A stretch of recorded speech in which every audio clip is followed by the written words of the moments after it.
പ്രിയപ്പെട്ടവരെ, ഈശോ മിശിഹായ്ക്ക് സ്തുതിയായിരിക്കട്ടെ. ജൂലൈ 17 ശ്ലീഹക്കാലം 6-ാം വ്യാഴാഴ്ച. തിരുസഭ എന്ന വായനയ്ക്കും ധ്യാനത്തിനുമായി നൽകിയിരിക്കുന്ന തിരുവചന ഭാഗങ്ങൾ: ലേഖനം റോമ 11, 1 മുതൽ 10 വരെയുള്ള തിരുവചനങ്ങൾ.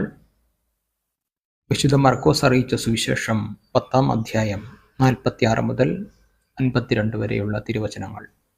അന്ധയാചകനായ ബർത്തിമേയൂസിന് കാഴ്ച നൽകുന്ന ഭാഗമാണ് ഇന്ന് നാം കേൾക്കുക. അവർ ജെറീക്കോയിലെത്തി.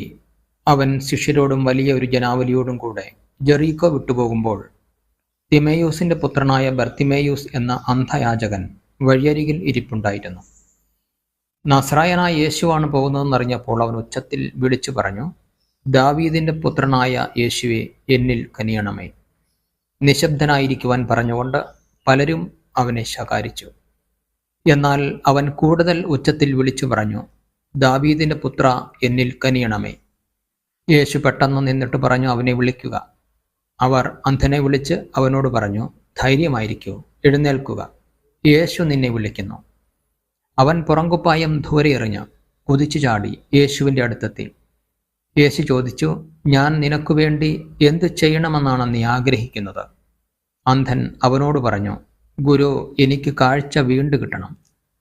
യേശു പറഞ്ഞു, നീ പൊയ്ക്കൊള്ളുക, നിന്റെ വിശ്വാസം നിന്നെ രക്ഷിച്ചിരിക്കുന്നു. തൽക്ഷണം അവന് കാഴ്ച ലഭിച്ചു. അവൻ യേശുവിനെ അനുഗമിച്ചു. നമ്മുടെ കർത്താവായ മിശിഹായ്ക്ക് സ്തുതി.